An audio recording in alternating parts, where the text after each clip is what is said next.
Welcome to Rex Arthur TV. This is the Rex Arthur Show, where we discuss LGBTQ issues with an LGBTQ perspective and an LGBTQ approach and humanistic approach in an LGBTQ plus planet. And today, we are going to be discussing under the umbrella of Rivers of Thought, Lava Fikir, meaning we'll be wearing our philosophical hat. And we want to discuss the one of the hottest topics in political philosophy and philosophy as a whole, and that is tribalism. Of course, in Africa, tribalism is a very old concept because in Africa, the ethnic groups were called tribes by the colonialist, and in essence they were not necessarily tribes.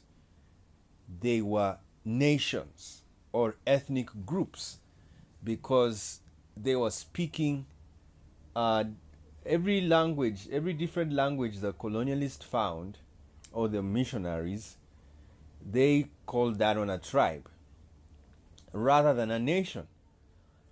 And it's the same thing as in Europe. Europe used to have, Germany had the largest number of tribes. And because of many wars amongst the tribes, they decided to unify Germany. And that's why there was a famous unification of Germany in 1871 that made Germany one big country of many Germanic tribes and European tribes.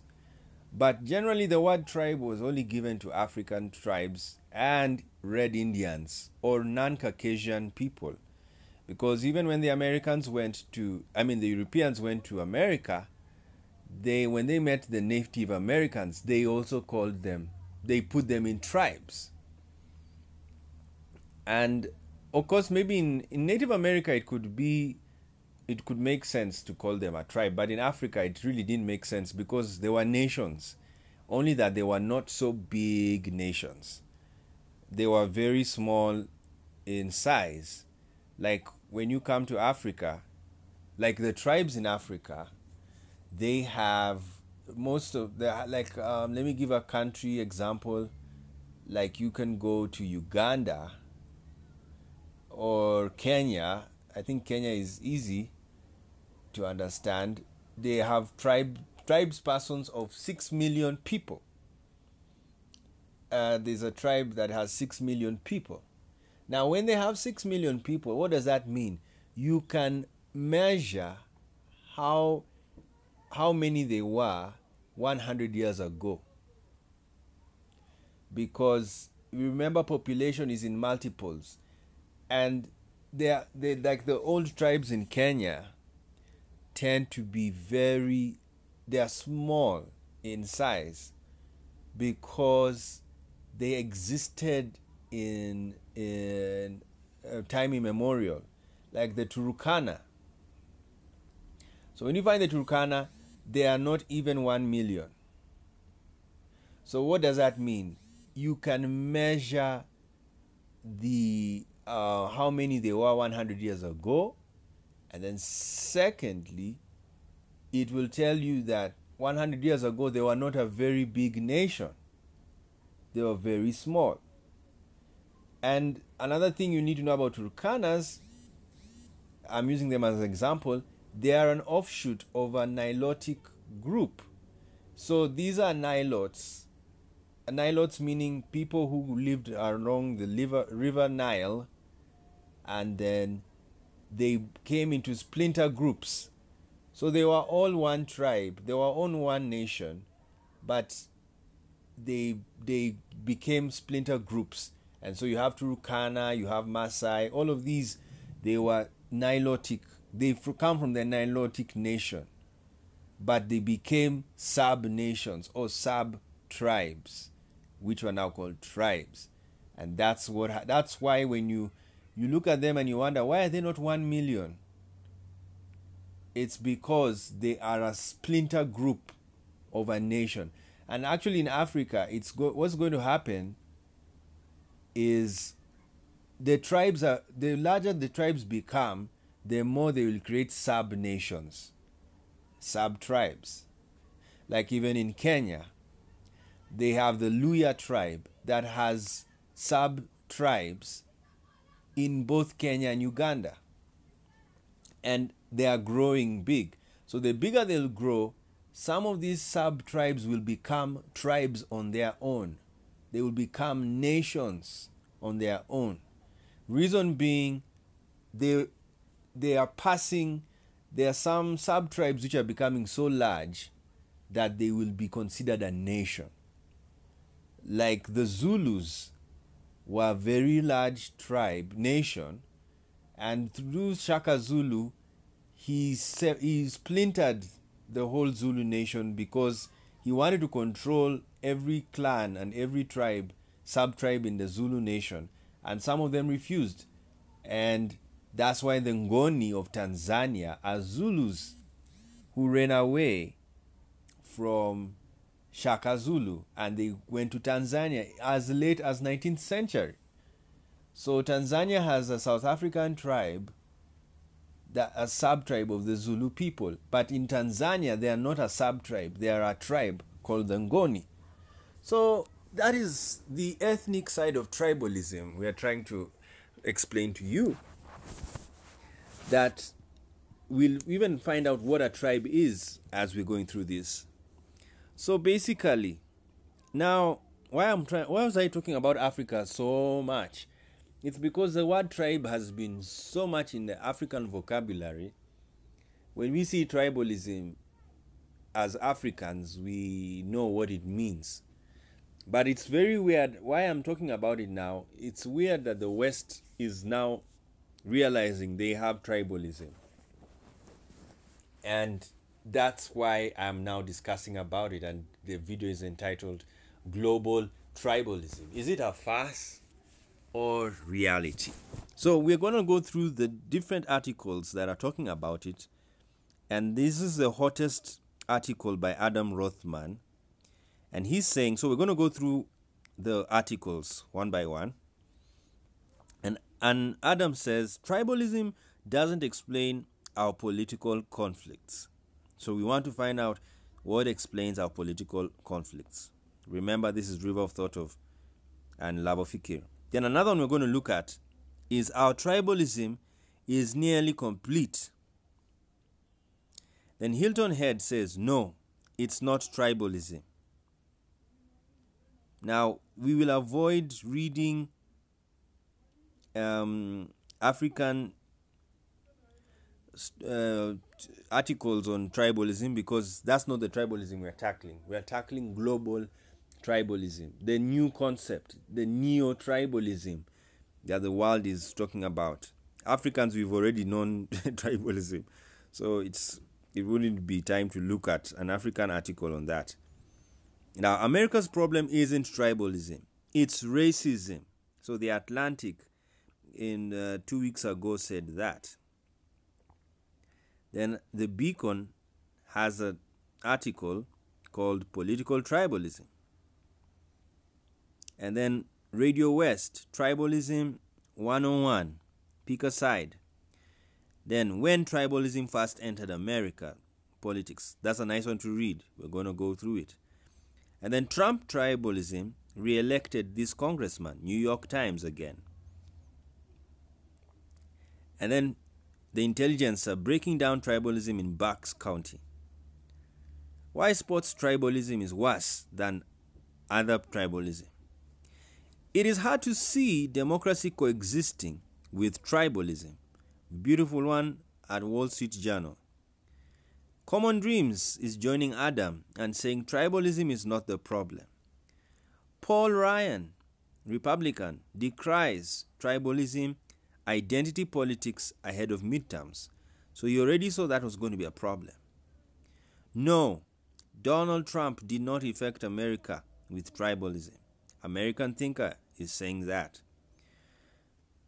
News and Observer says today's tribalism is caused by a lack of community and neighbors. New York Magazine, tribalism isn't our democracy's main problem. Rollins Times, thoughts on tribalism. Forward ever, backwards never. Tribalism has no place in modern. That's in the Daily Maverick. Okay, let's go to page 3 and then we end. Trumpism and tribalism run amok in the Middle East. Very nice one to read. The Dark Uncomfortable History of Political Tribalism, Mother Jones. Okay, now you see rugby also has its tribalism, so we won't go there. Yeah, rugby, you see rugby has tribalism. Beyond politics, tribalism has undermined our media too. Inside sources. Art Schrader, politics undermined by tribalism. A New Jersey's rabbi's message in the age of Trump tribalism. The Khashoggi case and tribalism run amok. There you are. Very interesting to read. But nationalism unites, but tribalism divides. That's weird. Because in my view, nationalism is tribalism. It is a nation is a collection of tribes. Yes, that's my view. A nation, but another thing you need to understand, a tribe, a nation can be made up of one tribe. Yes, one tribe. Like the Igbo nation in Nigeria. That is one tribe. And therefore one nation. The Zulu nation is a Zulu tribe. So I don't agree with this Wall Street Journal. I'll go and read it and find out what it is. We're going to read some of them on, it's like we're doing the press preview. Who is that? And tribalism or regionalism is bad politics when loyalty to party. Okay, that's Sierra, so we won't deal with that. Then Rapid City Journal, this is a very nice one. Reference to political tribes offends Native American scholar. Yeah, exactly what I was saying. Native America is known to use the term tribes. So when you count and say political tribalism, or you call that there is a Trump tribalism, it's a bit weird. And that's why I've said, is it a farce or it's reality? And we're going to find out that today. Okay, I think we can stop on the 5th page. And Carol is saying, multiculturalism, tribalism, dangerous. That's interesting. Tribalism divides us, and more to conserve fading tribalism among tribal children. Moralism, tribalism, and how we vote. That's a nice one. With Brexit brewing, we need to curb our anti-unionist. To think of me as a tribalistic is being foolish. This is a Ghanaian. So we won't touch the African tribalism because we know what that one means, even though it's the same. And even Kenya is here with tribalism and sets up Kenyans for radicalization. Yes. Okay. Now that we've seen Africa really crying to appear in this discussion, we shall try and include Africa. So let's start first from the basics. What is tribe? Okay, what is tribe? Okay, there's a hotel called Tribe, so we will talk about that. Tribalism. Tribalism is a state or fact of being organized in a tribe or tribes. That's the meaning. And in Wikipedia, let's go to Wikipedia. It is a state of being organized by or advocating for tribes or tribal lifestyle. Human evolution has primarily occurred in small groups as opposed to mass societies. And humans naturally maintain a social network. I like that word, naturally. humans naturally keep a social network. And one of these social networks are made up of tribes. But in popular culture, tribalism may also refer to a way of thinking or behaving in which people are loyal to their social group above all else, or derogatorily, a type of discrimination or animosity based upon group differences. The word tribe can be defined to mean an extended kin, group or clan with a common ancestor, and can also be described as a group with shared interests, lifestyles, and habits. I like this. And the proverb birds of a feather flock together describes homophily, the human tendency to form friendship networks with people of similar occupations, interests, habits. Some tribes can be located in geographically proximate areas like villages or bands, though telecommunications enables groups of people to form digital tribes using tools like social networking websites. So, and they go on to talk about tribalism. Of course, the Abrahamic religions are actually tribal religions, like Christianity. Okay, though Christianity is not so tribal because it became Gentile. It became non-Jewish. But it started with Jews, and then Judaism is primarily a Jewish religious belief system. It is primarily Jewish. It has nothing to do with any other country.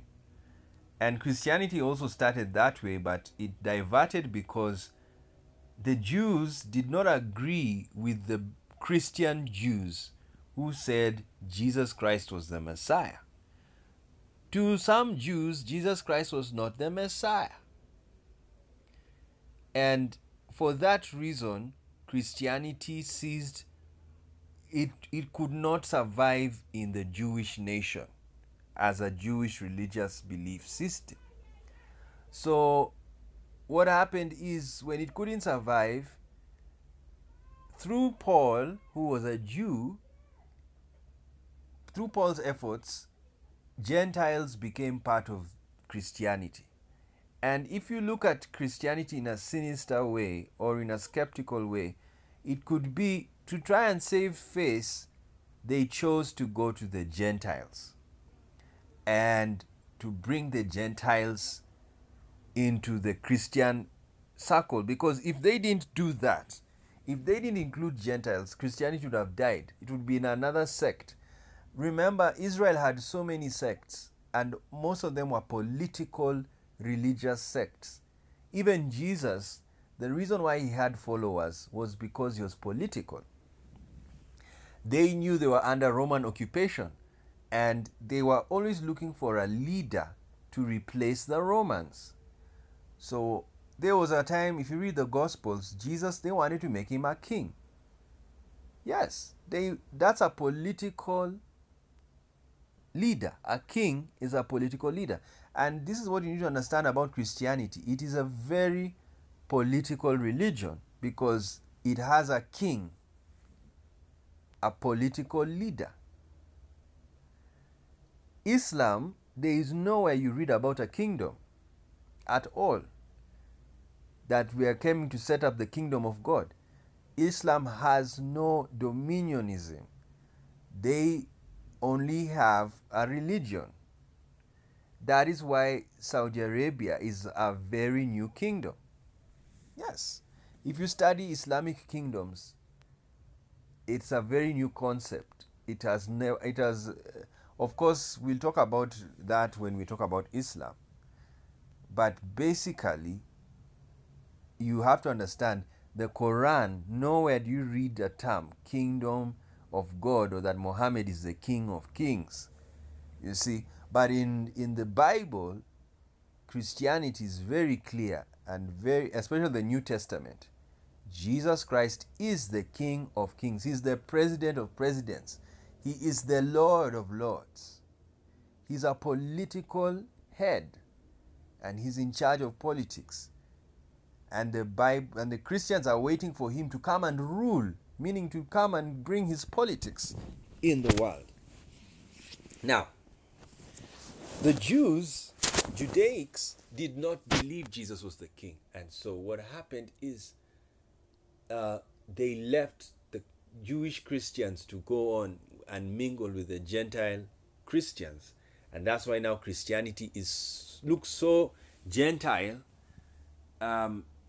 Even a Jew entering Christianity looks like a very strange person, because it doesn't even bear many Jewish celebrations. Okay, I can talk about religion forever, so let's not spend time there. So basically, Judaism is a strictly Jewish belief system, and Islam is roughly Arab, but they are inclusive. They allow other people to come in, but it's roughly an Arabic religious belief system that was brought on by Muhammad, who was an Arab. Good.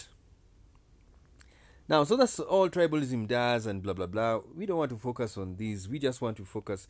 I think you've got the grip. It's an organization, but we are looking at the subjectivity of it. And tribalism concerns people staying with the people who have sharing a common ancestor. And then in other terms, tribalism is a type of discrimination based on differences. So we are discussing the political tribalism. This is the one that we're discussing today. We're not discussing the scientific tribalism, whereby you belong to a tribe because you share the same features. All right. Now let's go back to our search. So you know a tribe, and nationalism is different. But I believe nationalism is also a type of tribalism.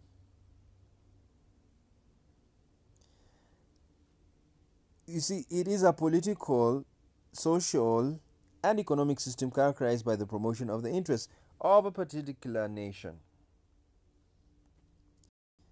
Now, what is a nation? A nation is a stable community of people formed on the basis of a common language, territory, economic life, ethnicity. That's a tribe, or psychological makeup manifested in a common culture. A nation is distinct from a people and is more abstract and more overtly political than an ethnic group. So according to Wikipedia, a nation cannot be an ethnic group because it is more abstract and it is more overtly political. It is based on territory, economic life, ethnicity, and a common language. So according to them, it's more abstract. But as I've said, this is the problem we're having with definitions these days. Like in Africa, the Zulu tribe was actually the Zulu nation. You see. So that's not abstract. I mean, it's very clear. They speak one language. They were in one territory called Zululand. They had their economic life. They were all ethnically Zulu, meaning they had a common ancestor who happened to be the first Zulu man. Psychologically, they thought like Zulu people. And all of these blended into the Zulu culture. So it makes the Zulu nation. That's why there is what you call white nationalism. White nationalism, meaning a white nation, is the common language of which white nationalism can be countered. Does it really exist? Because what's the common language of the white nation? What's the common territory of the white nation? What's the economic life of the white nation? What's the ethnicity of the white nation? We know it is just race. So white nationalism is just racism because it's about whiteness. It's not about language. It's not about territory. You know. And then there's what's the psychological makeup of a white person and what is the common culture. So that's why these terms like white nationalism, black nationalism, they, if you really look at them critically, they actually don't exist. They are just covers for the race aspect that people are talking about. All right. So we've seen a nation is also a stable community of people, just like a tribe is an organization of people. Now let's go back to our articles and we discuss. We'll just be touching. Now let's go to Adam Rothman. He is bringing the biggest, this is a very new article that is doing wonders. And he says tribalism doesn't explain our political conflicts. Let's read it.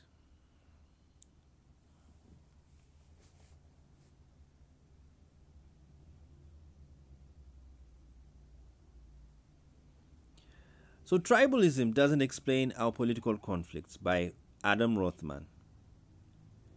Tribalism is a hot concept right now, as I've said. Also me.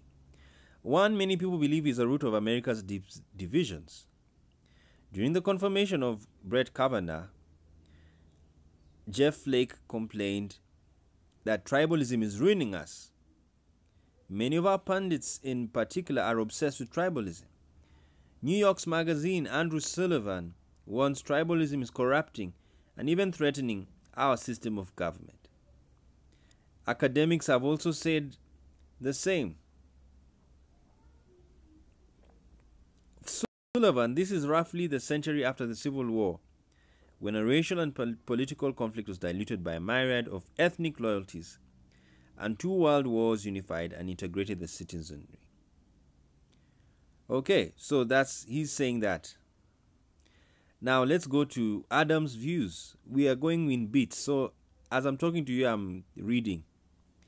There is no reason to think our intergroup differences are more dangerous than they have been at most other times in US history.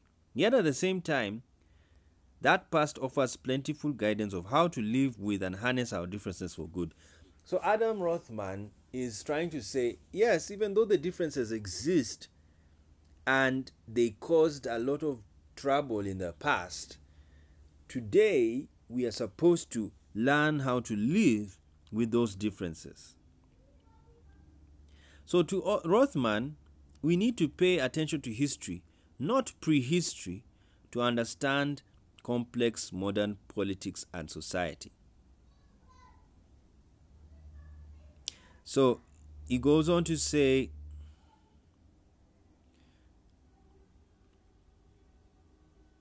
he now mentions some guy called Hyde.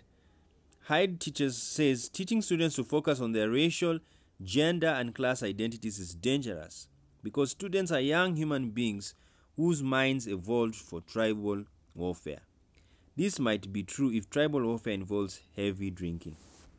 So when you make children remember where they are from, especially young students, they can become radical because their minds, whose minds evolved for tribal warfare, their minds are slowly changing, ready to fight for their rights, you know. On the other hand, the anti-tribalists warn against escalating tension between Democrats and Republicans, America's supposed mega tribes. If it's true, both parties demonize with each other the vicious language that embitters politics and sometimes flares into violence. The two parts of this anti-tribalist argument fit together through the notion that identity politics has fueled intense partisanship. Now, of course, in my other video, I've already passed this notion.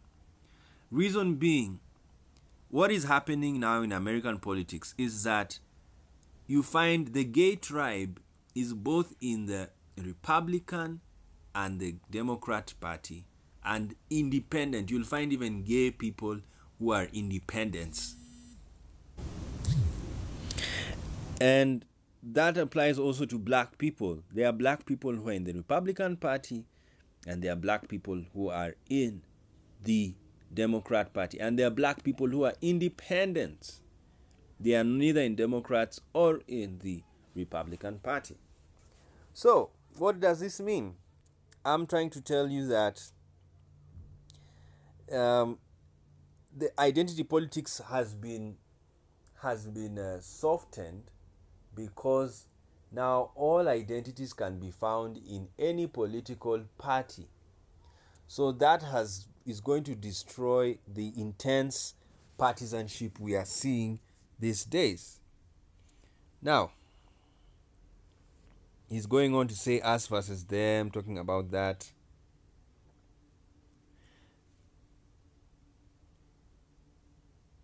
And look at what Rothman is saying. Particular aspects of identities can be activated politically depending on our own circumstances and priorities and how leaders talk to us. Like women, they were more inclined to vote in the midterm elections after watching Kavanaugh's hearings, but their sex did not dictate whom they voted for.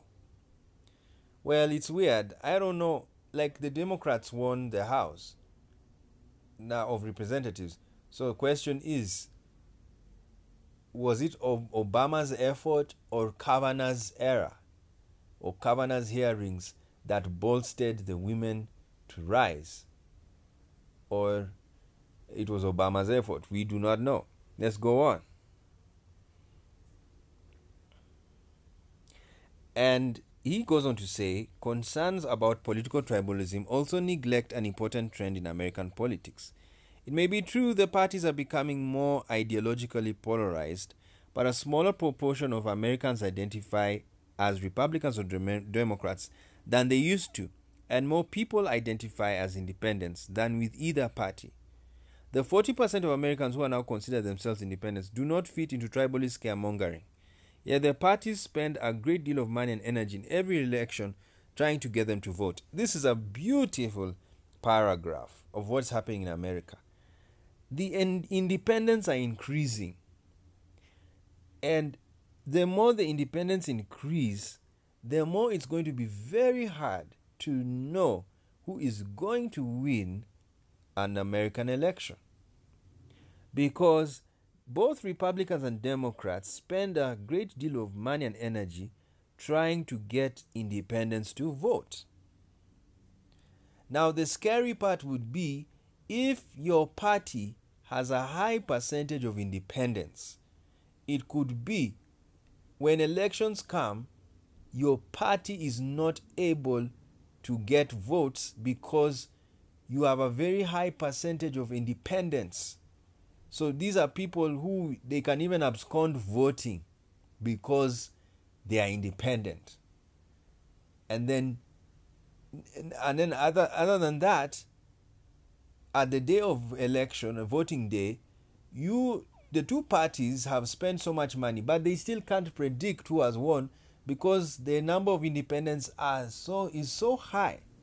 So you're just playing risk it all, just hoping that people will side with you. Beautiful, very beautiful paragraph by Adam. And he's here attacking the tribalists. And then he goes on to say, he's talking about history now. And he says, despite the pundits' overwrought complaints about tribalism, local communities across America are showing that diverse people can come together across our differences to support each other. So that's the meat of what Adam is saying. That diverse people can actually come together and support each other. And he talks about what happened at the Tree of Life. And he's at Georgetown University. So Americans are in for a long struggle of the kind we want to be. But all the talk of tribalism misses a crucial point. Diversity, when combined with equality, makes us stronger. So Adam is really an anti-tribalist and he is calling for diverse groups to join. I support him on one aspect. We have now reached a point where we know we are diverse. So since we are diverse, we don't need to fight each other. Rather, we need to learn how to live together. This is what you call consciousness. I call it political consciousness. That human beings are politically conscious that we are diverse. We have to come to the realization that we are diverse. That you are not me and I am not you, but we can work together. That is what human beings need to come to, that political consciousness, whereby we know we can unite in diversity. We know it. You know, knowledge is consciousness. An unconscious body does not know anything. It is a conscious body that is alert, that knows. So knowledge is consciousness. Sensation, sensing is consciousness. A conscious person senses very fast. And so we need to know that we are all diverse, be it racially, be it sexually, be it politically, and be it economically. You know, rich and poor. It's a fact. There is no day. I know Karl Marx had dreams that will all be equal. But it's a fact. Some of us are more richer than others, and some are poorer than others. But that doesn't mean we should walk and live in division, like the class struggle that Karl Marx talks about. Because even in economics, there's economic tribalism. The tribe of the poor and the tribe of the rich. The rich have their culture, you know, and the poor have their culture. And the middle class have their culture. So anyway, I agree with Adam, and he's saying, let's work with the diversity we have. Reality is we are diverse. Rather, let's not twist diversity and spell it as division, because that will destroy us. Okay, Adam, thank you for that. I think that's the same article. It doesn't explain our policy. It also appears in Washington Post. Now let's go to our weekly standard. The weekly standard. Our tribalism is nearly complete. And they decided to put a picture of a tribal warrior. There you are. You know, that's the funny thing is that that's what people think tribalism is. When they hear the word tribe, they just know you're talking about the Amazon. You see, tribal warriors. It's okay. The Associated Press announced that Democrat Andy Kim has sneaked a victory against Republican Tom MacArthur. It was a symbolic result in a narrow view of history. Democrats tried to make the 2018 elections about preserving core parts of Obamacare, and MacArthur led negotiations to create a saleable bill to repeal the law. But his loss was indicative of the country's longer-term lurch toward tribalism.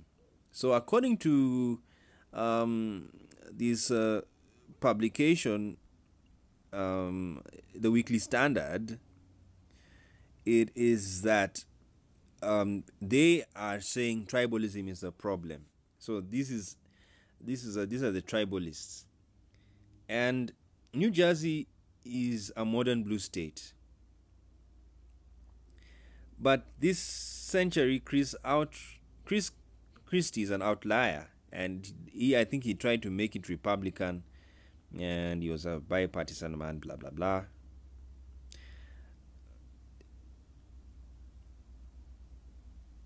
Okay, and they're saying tribalism has risen through the Trump years, and they keep on talking about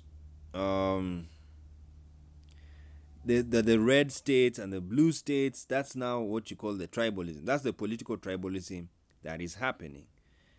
And so political tribalism is not ethnic tribalism. That's why I was avoiding the African understanding of tribalism, because that one is more ethnic. There's more of language. But political tribalism means people who share the same political ideologies and discriminate those who don't share those political ideologies. So this is where I may agree with tribalists, that there is political tribalism. Political tribalism in the sense that if you are a Democrat, you will stay with Democrats. You will vote Democrats. Every time there's an election, you will always put Democrats. If you are a Republican, you will vote Republican because your tribe is Republican.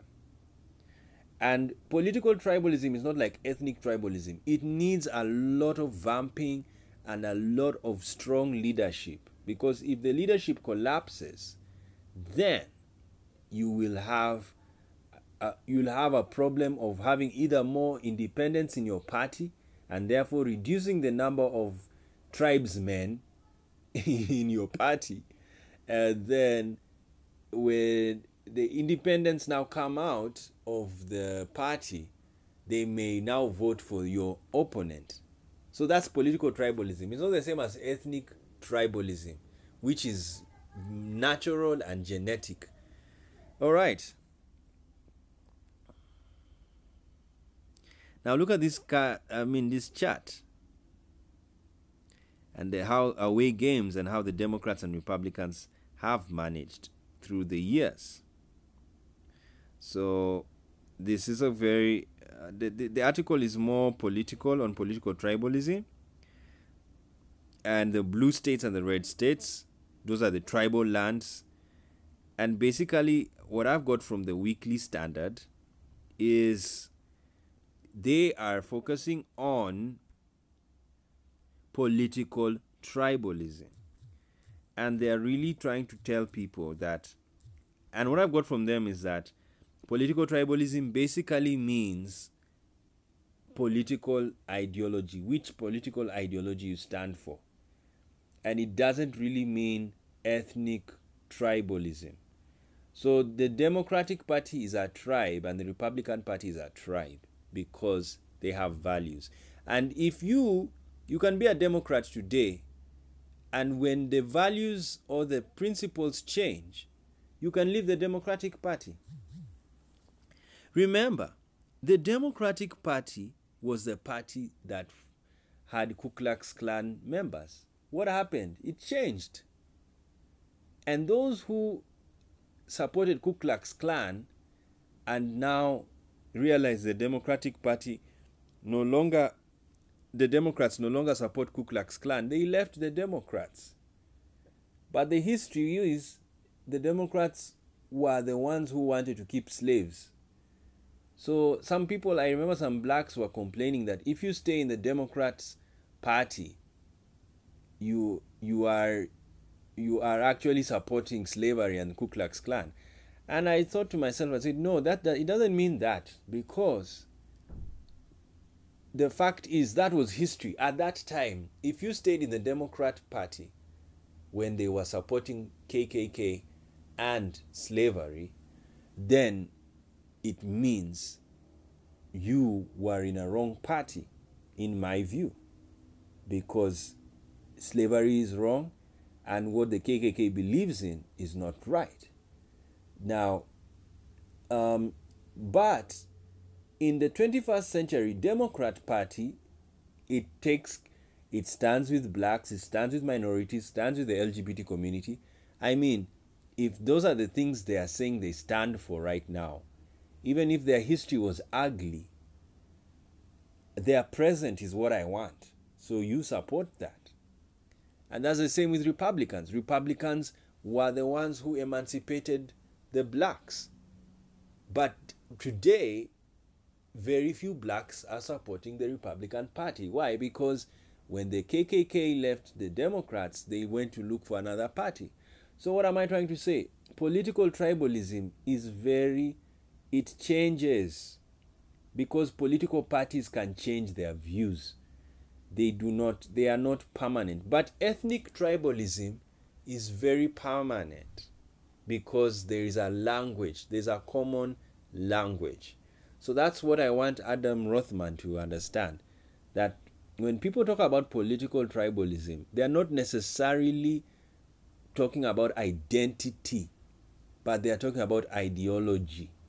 that when you have a common ideology, it is most likely you will be in a group of people that share that ideology, and that group of people ends up being a tribe and ends up being a community and ends up being a nation.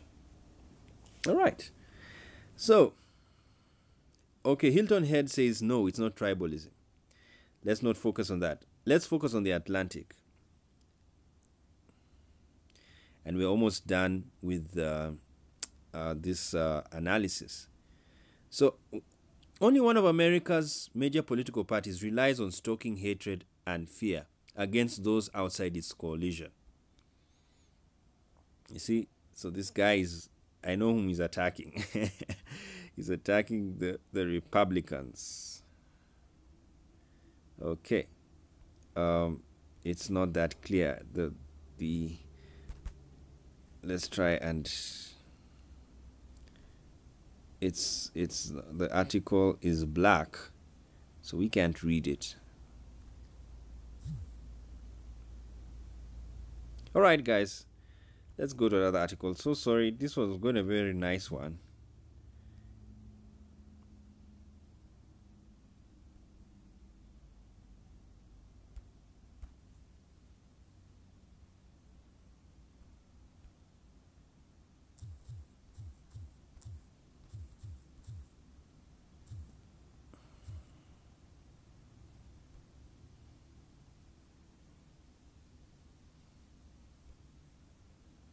Okay. The Beacon now says political tribalism. Let's read it. So sorry, the one in the Atlantic was a very nice one. Humans have always had tribal instincts. That's good. That's a fact. Supporting those in their group and viewing outsiders with hostility. Yes. And this is the point we're trying to bring. We all belong to a tribe. And we belong in many tribes. And why do we have tribal instincts? We are animals. That's what you need to understand. Humans, we are higher animals. We are animalistic. We even have relatives in the chimpanzees and the apes. Yes, we are primates.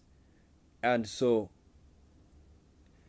the way you see chimpanzees never spend time with apes. They don't. They have a tribal instinct that you stay with your own. And that's what humans have. And we always support those who are in our group, and we are hostile to those who are not in our group. That's a fact. A Catholic will not go to a Protestant church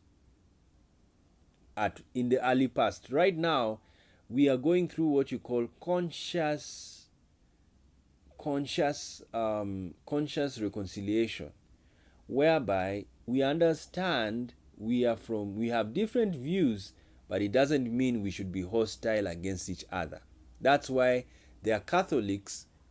The interfaith movement is creating cohesion amongst different religions. Because religion became so divisive based on these tribal instincts. Meaning, if I'm a Protestant, if I see a Catholic, I'll beat them. That's what happened in Northern Ireland. If you are in the Catholic Church, they could even bomb you, And then the Catholics also said, oh, okay, they are marching on the street, showing us orange. We're going for them. And they went, and they also attacked the Protestants in Northern Ireland. It took years to bring peace in Northern Ireland because the tribal instinct was so strong. They were fueling, tribal instincts, natural instincts, are the easiest human beings take advantage of because they are natural. So what happens? Catholicism and Protestantism, they are all abstract belief systems, but they enter into the natural instinct system. They are infused into the natural system. Your mind is natural. So being a Catholic becomes imbibed with your natural psyche. And this psyche has natural instincts, tribal instincts. So when you become a Catholic, if you are not careful, and you just accept your Catholicism, you will become a tribal Catholic. And you will be practicing your Catholicism like a tribal animal, a tribal person. So that when you see a Protestant, you say, no, no, no, no, no, I don't want to. You're a Protestant. Oh, no, no, no, no, you guys, you always attack us. You always attack us. Or you guys are not, you don't understand Christianity. So that's the thing. But thankfully, the world is now coming to reconciliation and interfaith dialogue. People are now dialoguing more than ever amongst the faiths. So it is killing tribalism. That's why we are really not crying that it's a problem. That's now where we join Adam Rothman. No, we are now at a stage of conscious reconciliation, conscious harmonization, conscious dialogue with each other despite our differences. So people in primitive societies identified members of their own group based on personal knowledge, blah, blah, blah, and all of that.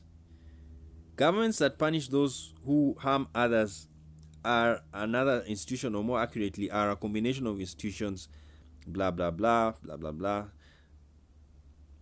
Still, people retain their tribal instincts, and institutions have developed to channel those tribal instincts in peaceful ways. Yes, very true. What we were just saying.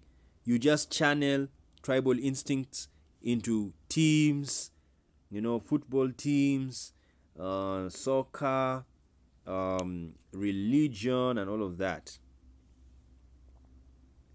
Now, despite the institutions that channel people's competitive instincts in non-destructive directions, people remain loyal to their groups and see others as outsiders who are viewed with hostility. Racism is one manifestation of this hostility, as is xenophobia and as is homophobia. We have a tendency to dislike people who are different. That is it. We have a tendency, and it's a natural one. It's very natural for you to dislike people who are different from you. That's what people need to understand. Please, you can forget everything I've said. I know I've said too much. But this is the most important. Natural tendency to dislike people who are different from us. So it takes conscious effort to like people who are different from you, or to tolerate them. Not maybe necessarily like them, but to tolerate them. That's what we are working to do on doing.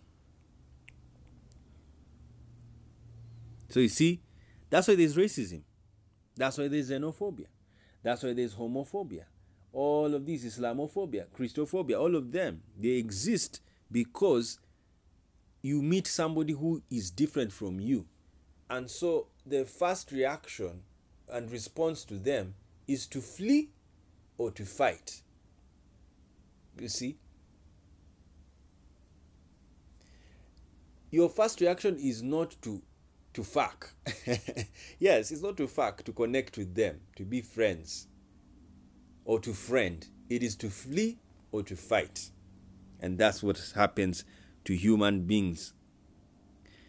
And they end it here saying, the increasing division between the political left and right might be a consequence of easing tribalism in other areas, yet sad. Instincts can be rechanneled, but they cannot be erased. It's a fact. These tribal instincts are natural. They are part of us. We cannot erase them. The best we could do is rechannel them in a positive direction. And some academics call it positive ethnicity, positive tribalism, whereby you can have festivals and, like interfaith services are the best. If you go into have you been to an interfaith service, you see a Muslim praying, Allah Akbar, and then you find the Jew saying the Shema, the Lord our God is one, hear him, O Israel. And then the Christian comes in and says, and the evangelical says, Father, in the name of Jesus, we just want to thank you. And then you have the Hindu, Om Shanti, Om Shanti. And you have the Buddhist that speaks life words of life. So you see, that's positive diversity. You're letting everybody express themselves, who they are. That's why I like the UCC church. It is a church that allows people to express their diverse spiritualities. And that expression is a rechanneling of those instincts which cannot be erased. As I've told you, everything artificial, every system, whether natural or artificial, because the political systems, like the parties you belong to, they are all artificial systems. They are created by words, by words, organization. So all of these artificial systems become natural when they are imbibed into the natural system of a human being, the psyche of the human being, which is natural, because tribal instincts are embedded in the brain. Therefore, psyche, the soul. And so that's why Catholicism, Protestantism, Republicanism, Marxism, all of these isms, they are actually natural because they are an artificial system that are connected to a natural system called the instinct system. And they're using the natural instincts of protecting those who believe in what you believe in, protecting those who are with you. That's why you see the black nation. It is very easy for the black nation to be united because you don't need any artificial system to unite the black people. All they do is look at the skin color and they say, yes, you're my brother. Yes, you're my sister because you're black. So there's no discussion in the natural system. Same to the white nation. That's why racism is very hard to deal with, because it's based on natural issues, like skin color is thoroughly natural. It's not artificial. It's not artificial. It's natural that some people are black and some are white. But artificial systems like Catholicism, Marxism, communism, these are artificial. They are created by words. People just sit down and create systems with words. And then what happens is these artificial systems become naturalized because they are accepted by natural systems called human beings, and they accept it. That's why it is ironic that in the Middle East, Judaics who are genetically related to Muslim Arabs are fighting each other. They are using the religion is an artificial system and genetics is a natural system. So why are they not depending on genetics? It's because the artificial system is naturalized and becomes a natural system. So somebody, a Judaic will kill a Muslim, or an Arab Muslim will kill a Judaic on the basis of religion. There is war in Israel and in the Middle East concerning the land of Israel based on religion. And the religion has become so natural, it's a part of the human being who happens to be a genetic relative, if not even a twin, of the Arab Muslim or the Judaic Jew. It's unbelievable, because artificial systems are swallowed by the natural system called the human being. So this was a very good article by this research fellow. Okay, let's go to one more and then we are done. It's a very long topic, and I think, okay, tribalism news.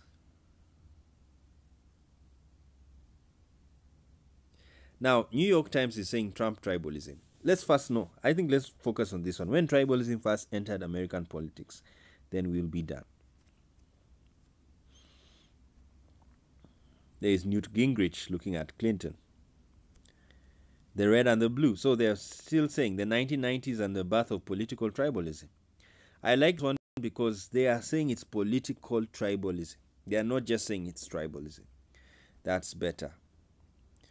And he says in the 1990s, it was the birth of political tribalism, rendered such an experience lively and fulfilling. And it was led by Bill Clinton and Newt Gingrich. And they divided America into red America and blue America by the year 2000. So there you are. And there is a book.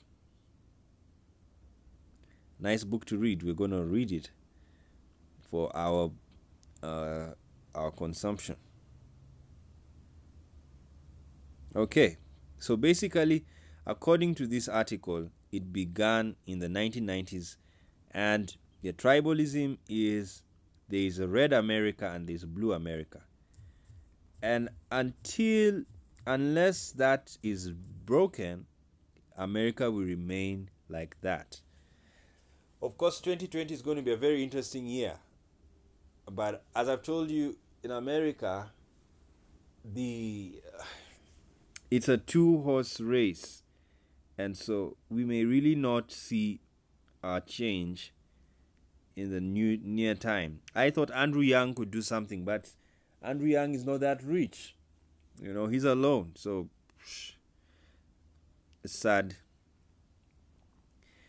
Let's try Wall Street Journal. It's hard to see democracy coexisting with tribalism. Oh no, it's also another black article. We just have to discover. Of course, this is yes, I thought I could, there's a way of highlighting so that you can read what is there. It cannot be there. Let's see what they're saying. Let's try and read. If you are a member of our tribe, think as we do. Share our blood. Worship our God. You may do anything to an outsider and will defend you and destroy anyone who opposes you. This is tribalism. There you are.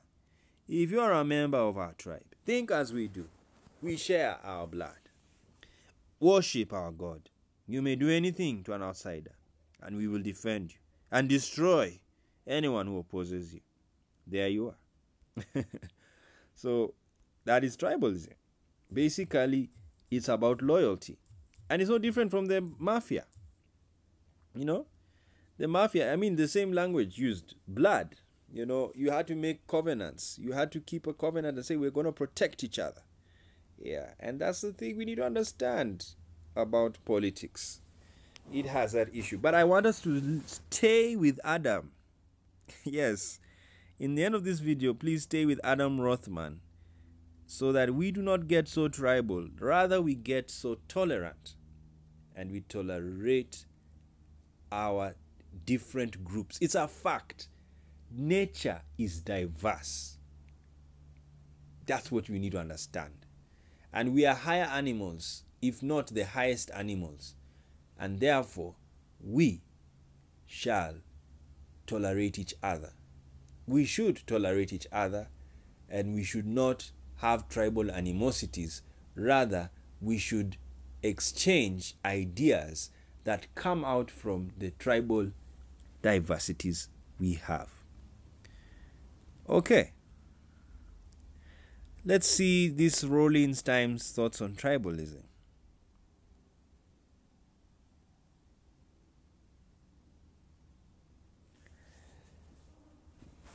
Wow, it's just interesting. Yeah, so we'll end the video going through Adam Rothman to seal, to destroy any sense of tribal animosity. We do not need it. It killed the world in the 20th century through World War I, World War II. All those were tribal wars. They were just modernized. Yes, even World War II it was against the Jewish tribe, the Jewish nation, and the gay tribe.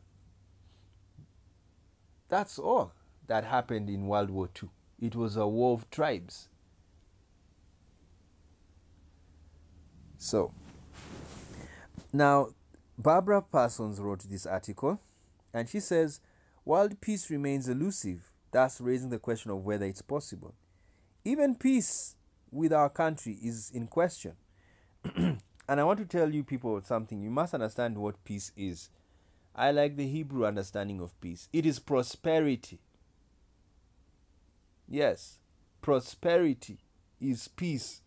Because when there is war, you will destroy what you have built. And that means you will need more money to rebuild. You know, there's a very funny scenario about war. Cement prices increase with years. Land prices increase with years. So when there is war in a country, like 10 years ago, you're a country and you're building yourself, then you had war. Do you know what's going to happen? You will spend more money to rebuild. Like what's happened in Syria. Syria is going to spend more money to rebuild its destroyed cities than when they were built. Because at the time they were built, cement prices were good, the dollar was good, and everything that is needed. But because of war, the destruction leads to destruction of property. And what happens in the end? You will not have, when the war ends, you will have to spend more money to build. So what's the reasonable thing to do? Not to have war. That's what Jesus said about war. The most brilliant thing Jesus said about war is that if you're a king and you want to go to war against the other king, calculate. If that king has more troops than yours, please go and make a truce with him. Do not wage war, because you will make a loss. And that's what Jesus said. You'd rather go and make a truce with that king than insist on fighting and lose people. Yes, you will lose people. There'll be destruction and you will lose in the end. And you knew you were going to lose. You had fewer troops. You didn't have enough ammunition. Your army was weak. Oh my goodness, you're dead. So to save your life, tell him, I know you want to fight with me, but please, let's make a truce. Let's live in harmony. And that is the diplomacy that America was employing, especially under Obama. And even Trump has reluctantly started using diplomacy, like what happened in North Korea. Yes, it is Obama's diplomacy that is still continuing in the White House, because there is no need of fighting with somebody who can even beat you. You know, like North Korea. Who knows? They may have planned very well to destroy South Korea in a minute. And guess how much money would be there to rebuild South Korea? Samsung, all of these industries. You see? So sometimes war has mad people who take over. So, but Barbara is still crying that world peace is elusive. And as I've told you, peace is prosperity. So world prosperity is still elusive. Even prosperity in our country is in question. For whatever the outcome of this particular election, tribalism is going to continue to tear us asunder. It is not going away soon. So for Barbara, she's really crying. Tribalism is still raging hot in America. Unless we learn to view and treat each other with respect, it will continue to threaten our existence as a human race. And I agree with her. War is an animalistic tendency. Lions fight to eat,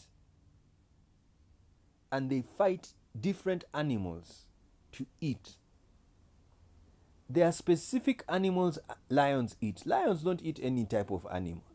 They are carnivores. They eat flesh-filled animals, including humans.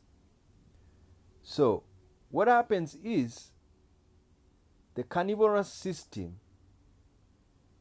is one of tearing your enemy down and destroying them. So, and I'm going to do this again one time in another video. Are we going to become vegans? And even I used to say, even vegans are not innocent. You know, you kill a plant to survive. Yes, I know. I'm so sorry. I am laughing, but that's the reality. We are also killing plants if we call ourselves vegans and running away from the fact that I don't kill animals, so I'm more better than you. No, you're also killing plants. So if humans are to do anything, we should work hard to find new types of foods, completely new, that do not involve killing plants and animals. Yes. So what I'm trying to say is this ability to treat each other with respect is a higher consciousness habit. It happens when a human being consciously understands that humans are different from each other. And this is what we are saying. People need to be taught, educated to live with one another despite their differences, be it sexual differences, be it political differences. Now, can we go on? I think they want us to log in. I'm not a member of this publication, so we'll stop there. Barbara has already given us some sense. Okay.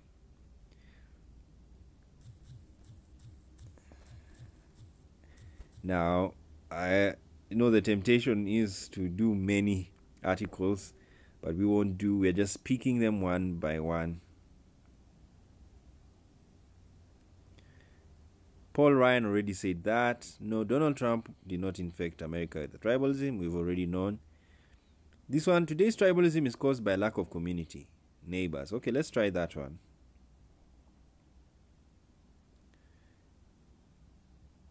And wow, yes, I'm telling you, this is how you read articles to find today's tribalism is caused by lack of community.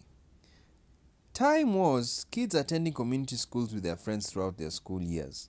These days, kids are bused to a middle school and high school unless their parents elect to drive them to one of the plethora of choice schools available. Time was adults worked long and hard at the same job for the majority, if not the entirety, of their pre-retirement lives. Workers remained with their employers for 2.5 decades. Nowadays, average job tenure is about 4.5 years. Time was we had dozen good friends we socialized with and counted on for assistance and support in a pinch. Nowadays, we have hundreds of virtual friends who dislike the same things and the same groups of people we do.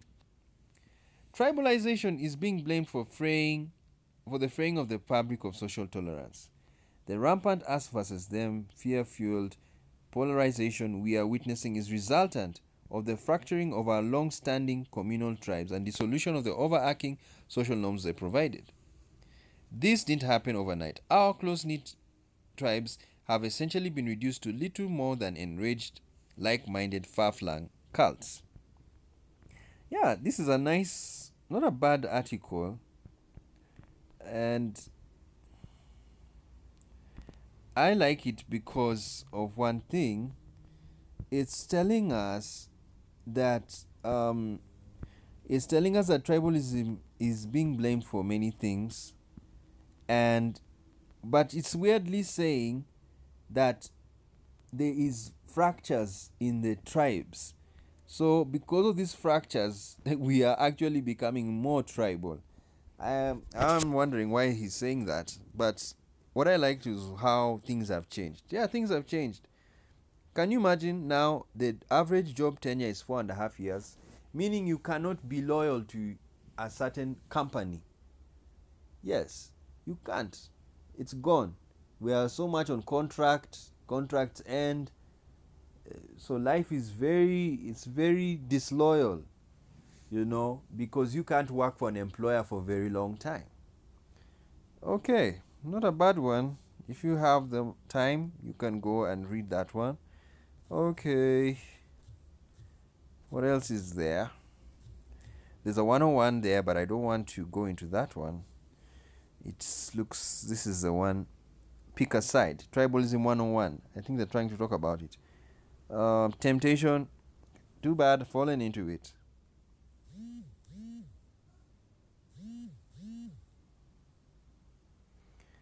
Temptation. Okay, so it's a bad temptation.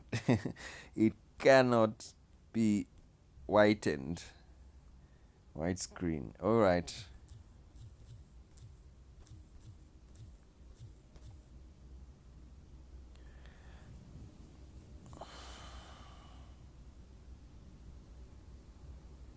Good.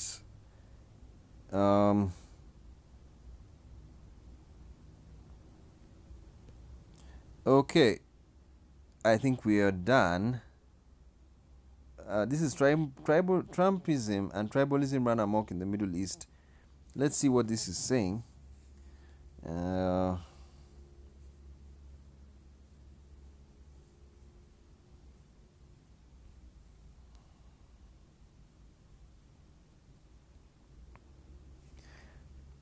Amid the recent paths of direct destruction, the geopolitical hurricanes that are Trump and other illiberal political populists, it's all too easy to overlook the more indirect effects of Trump's tribalism. American kids bullying with dramatically increasing racist taunts, for example. Abroad, it is likely no coincidence that are signaling a lack of interest in standing up to Russia, engaging with East Asia. Trump has seen leaders in Russia and China take increasingly bolder steps in asserting themselves. Last week, within a day of Trump's shameful, inexcusable rhetoric, encouraging U.S. soldiers on the border to fire at immigrants if they threw rocks, the Nigerian army cited those very words to justify their own shootings of unarmed Shiite Muslim protesters that killed at least 45 people and injured over 100. The Middle East is a very tribal place, and this has often not worked in the region's favor. To point out this truth is not some form of racist Orientalism. Goes on saying that. So basically the Middle East has tribalism, and you can see bin Salam, the king, is having issues, and you see Khashoggi was no radical, but he was a moderate, if not liberal, reformer, engaging in criticism of the Saudi monarchy, but a friend and an overall supporter of it. So that is that's what's happening in Saudi Arabia.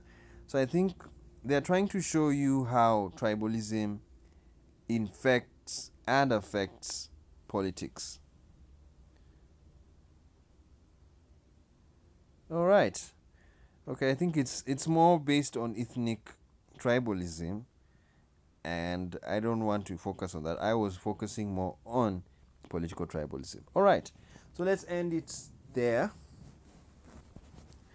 And as we have said, tribalism exists everywhere. There are different types of tribalism. Even in the LGBT community, we have the sexual tribes. You know, you're a lesbian, so you belong to the lesbian tribe.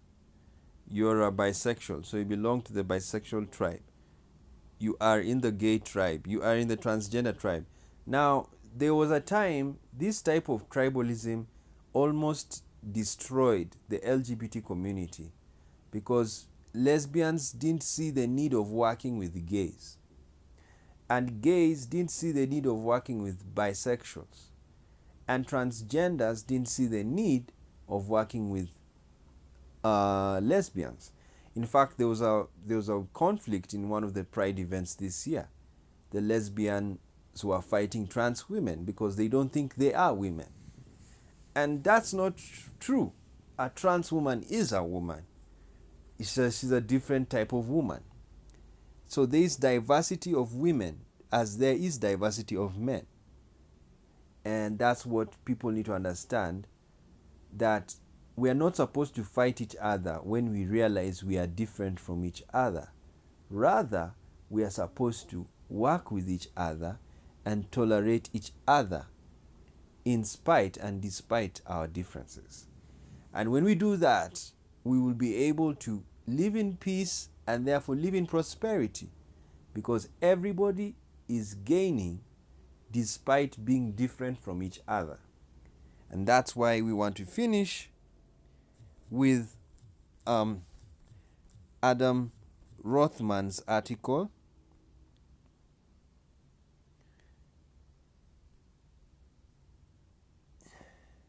where he said tribalism doesn't explain our political conflicts. And we want to finish with him and then we go.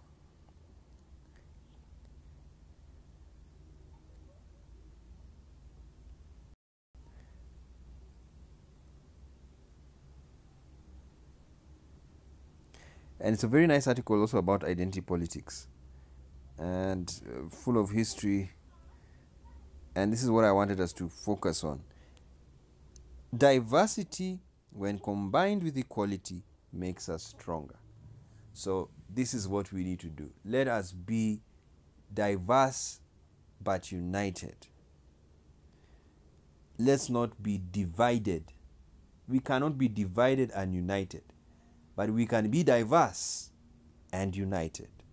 There is no division in unity, but there is diversity in unity. Welcome to the world, the LGBTQ plus planet, the diverse, sexually diverse planet, racially diverse planet, economically diverse planet, only that the poor will get rich and the richer can get richer when the poor get rich. This is the diverse planet we're calling. It is a rainbow world where everybody is happy